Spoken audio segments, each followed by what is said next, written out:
This is Randy Rich with the Dare to Dream program. Normally we would be with you live, but because of what's going on in our world today, we're coming to you via video.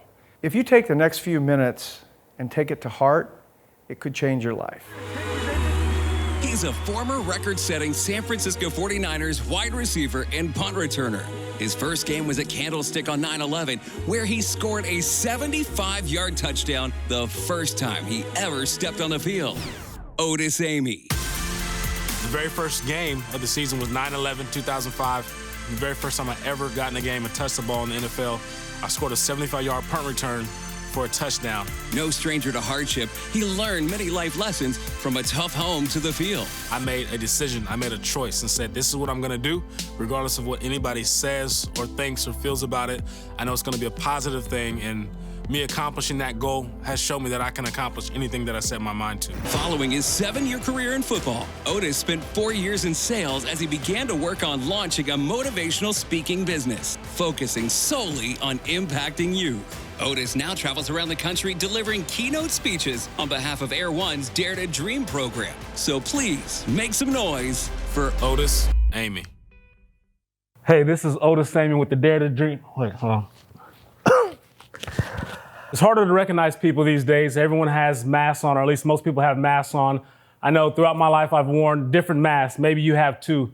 We're definitely going to dive in and talk about that a little bit later. But right now, I want you to focus on your dream. Think about what that dream or those dreams are, no matter how big or small they are. But I want you to know and understand something. Whatever that dream is, number one, it is possible to make it happen. And number two, do not dream to be someone. Dream because you are someone. This world needs you. This world needs your dreams. So come on and bring it. Growing up for me, I had 2 big dreams. The third dream was something that I wasn't really sure would be possible. So at the age of 7, believe it or not, Ninja Turtles had just went off.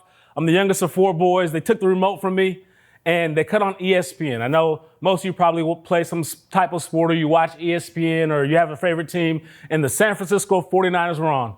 And I fell in love with Deion Sanders, Jerry Rice, Joe Montana. They transitioned to Steve Young. They had an amazing team. I pointed to the screen at the age of 7 and said, I'm going to play in the NFL for the San Francisco 49ers. So what do you think happened when I had that dream, when I said it to people? Everybody laughed. I vividly remember it like it was yesterday in 7th grade. Right before the passing period happened, about 30 seconds before the bell rang, I scribbled my little autograph about 100 times on an 8.5 by 11 sheet of paper. I tore it and I passed it to everyone during the passing period. Every single person discarded it, laughed at me, threw it down. Even some people stomped on it. That's what's going to happen when you really have a dream that you're passionate about. People will talk about you. People will laugh, but hold on to that dream because it can happen. Trust me, by the end of this, you will believe that whatever dream you have is possible, because if this guy right here can make it happen, so can you. Remember this, every single person has a dream, but not everyone's willing to work for it. I remember once I said that I wanted to play in the NFL, I would run every single day a 5K with ankle weights on around my apartment complex. There was specifically these 3 guys that graduated maybe 4 or 5 years before me that will always be on the block, on the corner, smoking and drinking. And the very first time that I ran by was when I was 15 years old.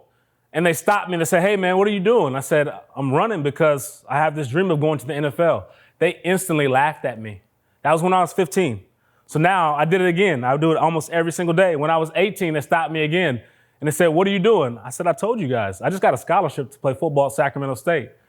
Then about 5 years after that, I had just signed as an undrafted rookie free agent for the 49ers. And guess what happened? Those same dudes that laughed at my dream, that were in the crowd, asked me for tickets to the game. And I gave them tickets to come to the game. Speaking of some of those people that are in the crowd, even in the game, your family's gonna be there. And it makes me think about this thing we talk about called your circle of trust. Now, what do I mean by that?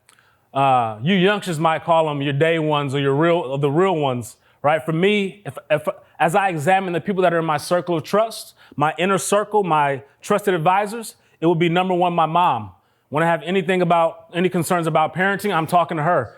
It'll be my brother, who's a principal out here where I live, who's 15 months older than me. I have a friend named Anthony Tolliver, who's still playing in the NBA, who was told he might be a good backup player overseas. He's just finishing his 12th year in the NBA, and he's considered to be the NBA's entrepreneur. So when I tell you that your dreams are possible, it can happen, but you have to be willing to fight for it. You have to be willing to put in the work. I was decent playing football, but I got hurt my last game playing football. The only reason I got a full ride scholarship to Sacramento State was because I had a 4.0 GPA all the way through high school. That's why they paid. I would not have had an opportunity to be standing before you talking about how I made it to the NFL and had success playing professional football if it wasn't for my grades. So when your teachers and your parents get on you about having your priorities in order and taking care of business, it's not cliche. You have to take care of those things. You have to do maybe what you don't want to do right now so you can do what you want to do later. So as we're diving in and talking about the circle of trust, your trusted advisors, I talked about my mom, my dad now, my brother who's a principal. There's certain people, Anthony Tolliver in the NBA, Ryan Coogler. What you'll notice is that if you really want to know what somebody really feels about anything, just listen. They'll tell you. Certain people will label you, and labels aren't necessarily in and of themselves a good or a bad thing. And we're going to talk about that. But you'll notice in your circle of trust, the people in your circle of trust, at least one of them will say the perfect thing to you at the perfect time to help change the trajectory of your life. Here's what I mean. My last game in high school, I have 7 catches, 150 yards in the first half of the game. I'm going to go play at the University of Oklahoma. They had just won the national championship. My mind, I'm going to play for 2 years, be on ESPN every single Saturday, and go play in the NFL. Doesn't happen. I get hurt in the first drive of the game. I can't play after halftime. We lose. People are mad at me. But after the game's over, I know my career's over. I think my career's over. One of the people in my circle of trust was at the game. His name is Roy Williams. He played safety for the Dallas Cowboys. He was the 8th overall draft pick for the Cowboys, won every award. He was at that game because he had a bye week. I was crying on the steps in my high school, and he told me something that I'll never forget that I say now every single time I have opportunities like this. He said, if you can play, they'll find you. And that transcends sports. If you're good enough at what you do, whether it's sports or anything else, they will come looking for you. And I saw it manifest. My junior year in college, I saw 8 NFL scouts come to practice one day. And I asked my coach to say, hey, coach, who are they here for? He said, they're here for you. They're here for you. It's true. If you can play, if you're good enough at whatever it is that you do, they will come knocking at your door. So hold on to that dream. But you have to examine who you allow to be in your circle of trust. As I talked about the people in your circle of trust and the voices and how they can say things at the right time, if you have the wrong people in your circle of trust, they can sway you to go in the wrong direction, have you doing things that you shouldn't do. They can have you deceived and end up living a lifestyle or making decisions that could end up being detrimental, even potentially deadly. Now, why does that hit home for me? Because I had a friend who labeled me, called me different things, who wanted me to go out and hang out. But there was one specific evening, 2 weeks before the NFL draft, 2 weeks before my dream was going to be realized, that this friend called me all kind of names. He called me a punk. He called me scary. You name it. Some words I can't even say on here. And he went out by himself that night. Why didn't I go with him? Because I wanted to work out, because I was holding on to my dream. And 2 weeks later, I would be in the NFL. But that night, he went out by himself. He still had this thuggish mentality. I want to go hang out in the hood. And 2 youngsters pulled up next to his car at the stoplight, 30 shots through the driver's side window from point blank range. He is so lucky to still be alive, but he died twice. He flatlined twice that night. A lot of the bullets missed him. So 30 shots, 10 grazed him, 3 went into his body, 2 were still lodged in his spine. He's in a wheelchair and will be for the rest of his life. But here's why I share that story. The 20 bullets that missed him went through the passenger side door where I was always sitting. That was the one time that I told him no. I used to hang out with him all the time. He was in my circle of trust. But here's the thing. The number one person in my circle of trust has been my mom, and she told me to really examine who you allow to be around you. And I told him I can't hang out with you anymore. And that night, even though he called me all kind of names, I stuck to what I knew to be true, and I stuck to my dream, and it literally saved my life. So again, who you allow in your circle of trust is vitally important. As you examine your circle of trust, as you examine your friends, and the people that you allow to be in your life, understand, especially in today's age, that sometimes people will put labels on you. Sometimes people will call you certain things. And like I said in the beginning, it's not bad in and of itself, but you have to examine what labels are being thrown at you and what labels may you be giving yourself. Let me give you an example. These are a couple things that my mom has always called me. And again, I'm the youngest of 4 boys. I have a brother that's 6'3", 300 pounds. Same mother, same father. Don't ask me how that's possible, but it's true. One thing that my mama always called me, she said, son, you're gifted. You're talented. And I believed it. I believed it. Another thing she said is you're blessed. Other thing that she said you're needed. In the times when I wanted to give up, I was reminded by those words. Son, you are needed. There's something that's been deposited inside of you that the world needs. I didn't know what it was at that time. Didn't really know what it meant. But those words were powerful to me. And the last thing she always called me was a warrior. And this was so powerful because she said, son, warriors never quit. And there were so many times I wanted to quit and wanted to stop. I wanted to give up. Maybe that's you today. Maybe you're thinking about, with everything going on in this world, with everything going on in my house, I don't want to do this anymore. I want to stop. I want to quit. But warriors never quit. And the only way you lose is when you quit. It's okay. You gotta just keep going. You gotta hold on to whatever that dream is and be a warrior. So as I held on to the positive labels and the things that my mom called me, being needed, being talented, being gifted, being blessed, being a warrior, I remember holding on to that thought going into my very first game playing in the NFL. And it was 9/11. It was sold out. We're playing against the St. Louis Rams. Now, it's not like playing football at Sac State where there's 3,000 people. It was completely sold out game. It was on ESPN. It was the first game on TV. 2 days before the game, the coach comes up to me and says, hey, son, how would you feel about starting? And I said, me? He said, yeah. I thought it was going to be at water boy or something, but no. He said, you're going to start at punt return. So imagine this. I go back. The Rams get the ball first. They go 3 plays and out. They're getting ready to punt to me. Here's the actual jersey that I had on. So imagine this for a second with your dream. I spoke this at the age of 7. The specific team that I was going to play for, the specific position. And now I have the jersey on. My number 1 dream was to play for them. The number 2 dream hadn't happened yet. It was to score a touchdown and have it be on the ESPN Top 10 countdown. Which, if you think about that, that's almost impossible. That means you have to have one of the best 10 plays in the entire world for that day. But hey, I was a kid, I didn't know that it was pretty much impossible, but I held on to that dream. So the Rams get the ball first. They go 3 and out. They're about to punt to me. I go back deep. I'm all by myself. They kick the ball in the air. I panic because I'm supposed to make all these checks on who's running at me, who's coming left, right. And I forget that you can wave your hand and fair catch it. I'm so scared that I just look at the ball the entire time. I don't look back down. Little do I know it, there's a dude that's 6'4", 260 pounds that's been running like this, full speed right from my face. I don't see him because I don't look down. As soon as I catch the ball, he's right here, about 3 steps away. I jab step right, he goes flying by me. I make a couple more moves. I don't remember making these moves. I had to go watch the highlight later to see that I made these moves, but I must have been so in the moment or scared or whatever. But I made these moves. The last guy I see is the punter approaching from the 50-yard line. In that moment, thought about high school. And we used to always have this joke that said, you better not let the punter tackle you because he's not a real athlete, right? So I thought about that in that moment. I jab step, I make the punter miss. There's 50 yards left of green grass, and I'm just running.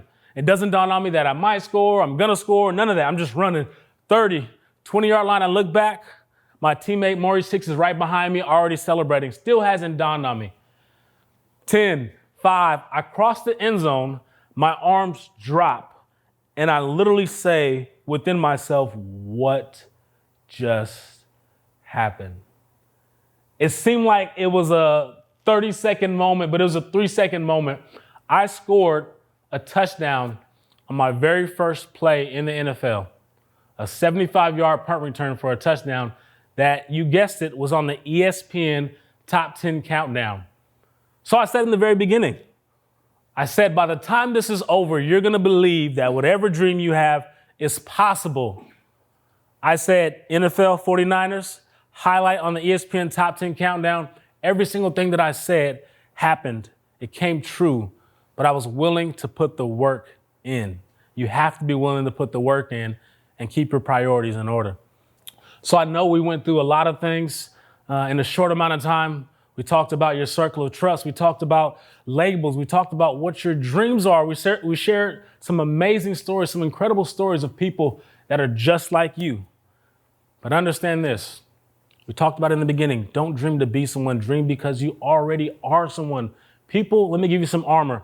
People are going to say things about you. People are going to talk. But here's something I learned how to do. I learned how to take everything and use it as motivation. So I know we discussed a lot today.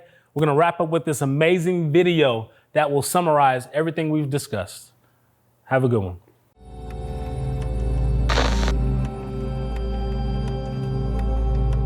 You can't see without light. Is your circle crammed with the darkness of depression, anxiety, low self-esteem, self-harm, but only spacious with Snapchat relationships? I know a 12-year-old boy who was more afraid than he was courageous. Trembled in everyday conversations. You sure wouldn't find him on stages. Fear was his closest opponent, anxiety his coach. The solitary bathroom stall his emotional bomb shelter. Too fearful to exhale his feelings, he contained them, and that was interpreted as patience, as he became acclimated to shadows. This boy was me. I wanted not to be looked at, but to be seen. The way you gaze at a sunset like it's the last one. The way eyes these days are fixated on modern-day gadgets. My candle could not burn in the same room as the secondhand smoke of my secrecy. You may feel lonely not because you're the only one around, but because no one is looking for you. But how can they find you when you're hiding? The day came when I finally tiptoed out of my midnight place, felt the warmth of light spill upon my face. I unearthed a circle of friends and mentors who illuminated my strengths. I need help is not a sign of weakness. How could it be if it makes you stronger? Those who walk in the light will inspire you to trade hallucinations for aspirations, mirages for mirrors. But if you can't see remarkable in your mirror, your light switch must be malfunctioning. I know what it's like to walk in the rain, heavy or light, but everything changed when it started to rain light. Rainbows are formed when the sunlight shines through the rain. Don't trade your dreams for illusions or give your heart to be liked. I told my darkness, we are not alike. I told my darkness, I am not alike. When you walk in the light, you glow in the dark. To glow is to give out steady light without flame. Nothing is lit without light. I dare you to flip the switch. Turn off the night.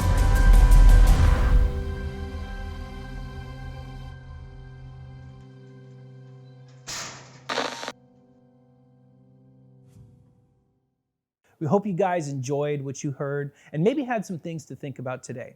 If you want to go deeper with Air One's Dare to Dream, we actually have a couple of resources that I want to tell you about right now. The first one is going to be our development guide. Now, your teachers are going to have that available for you, and they'll send it out in the best way that works for them. But the development guide takes all of these principles, whether it's the choices, the labels that we wear, the circle of trust that we surround ourselves with, and goes a lot deeper into each of those concepts. These are tools that can help you as you work through these ways to achieve your dreams. Another thing that we have for you is our Dare to Dream Scout Book. This is a quick start to help you get on track for your dreams. It's got a lot of great motivating quotes from different people in society. It's got some information about things that can be dream takers and things that are dream builders. You can find this on our social media platforms for download for free or through a resource that your teachers might give to you. Another way that you guys can stay connected with us is through social media. You can find us on our Facebook and Instagram pages at Air One Dare to Dream. And you're gonna find all kinds of great stuff. Messages from our different speakers, footage and photos from schools that we've been to around the United States, and even more information about our upcoming events and our media. We hope you find us there. We hope you're doing well. We love you. We believe in you. See you soon.